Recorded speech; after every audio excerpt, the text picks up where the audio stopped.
Hello বন্ধুরা, আজকে একদম অন্যরকম একটা ভিডিও নিয়ে চলে এসেছি। তোমরা দেখে অনেকেই বুঝে ফেলেছো কি হচ্ছে। আমাদের নতুন বাংলা ছবি M16 বেঙ্গল পুলিশের শুটিং চলছে। আমরা এখানে দেখতে পাচ্ছি ডিরেক্টর MN রাজ, যিনি এর আগে রাবণের মতন ছবি ডিরেকশন দিয়েছেন। এখানে ডিওপি হিসেবে আমরা যাদেরকে কাজ করতে দেখতে পাচ্ছি তারা আসলে সাউথ ইন্ডাস্ট্রিতে ভীষণ পপুলার। কান্তারা 2, গুন্টুর কারাম এই প্রজেক্টগুলোর সঙ্গে তারা যুক্ত ছিলেন। এখানে দেখতে পাচ্ছি আমরা রাজদা, ডিরেক্টর MN রাজ, আর্ট ডিরেক্টর অর্ণব দাকে কিছু একটা বোঝাচ্ছে এবং উল্টো দিকের যারা কাস্টিং তারা বুঝে নিচ্ছেন সিনগুলো। এভাবেই ঘুরিয়ে ঘুরিয়ে দেখাবার চেষ্টা করলাম। তো আমি পৌশালী, আমি দেখাচ্ছি তোমাদের ভিডিওটা বেসিক্যালি ব্যাক ক্যামেরায় দেখানো যাক, ফ্রন্ট ক্যামেরায় ভালো লাগছে না। চলো দেখি ব্যাক ক্যামেরায় কী কী দেখানো যায়। এখানে রাজদা ভীষণ মনোযোগ দিয়ে স্বাভাবিকভাবেই ফ্রেম দেখছেন, কেননা শটের জন্যে সকলে রেডি হচ্ছেন এবার।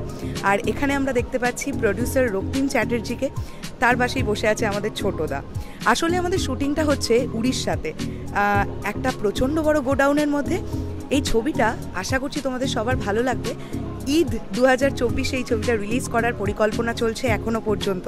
যদি সব কিছু ঠিক থাকে তাহলে ঈদেই দেখা হচ্ছে তোমাদের সঙ্গে।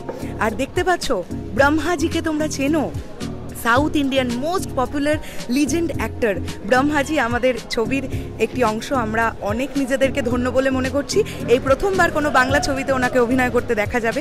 এখানে সকল টেকনিশিয়ানসরা প্রচণ্ড তোড়জোড় করে কাজ করছে, সকলে প্রচুর পরিশ্রম করছে। একটা সিনেমা সকলের পরিশ্রম ছাড়া কখনো তৈরি হতে পারে না। এখানে সেই খাটনিটাই আমি ছোট করে দেখাবার চেষ্টা করলাম। আসলে ব্যাক এন্ডের লোকগুলোকে অনেক মানুষই মনে রাখে না বা তাদেরকে হয়তো চেনে না, কিন্তু আজকে এই মানুষগুলো ছাড়া কিন্তু সিনেমা হতো না। অবশ্যই এটা আমাদের মাথায় রাখতে হবে। আমি জাস্ট ছোট্ট করে তোমাদের সঙ্গে আজকে এই ভিডিওটা শেয়ার করলাম। সকলেই ঈশ্বরের কাছে কামনা করো, আল্লাহর কাছে দোয়া করো যেন আমাদের ছবিটা আমরা ঈদে আনতে পারি। এবং এখানে ব্রহ্মাজির শ্যুট চলছে, আমি অবশ্যই শটটা দেখাবো না, তো এখন এর জন্য চলে গেলাম। দেখা হচ্ছে আবার খুব শীঘ্রই। বলে দিই আমিও কিন্তু এই ছবির একটা অংশ।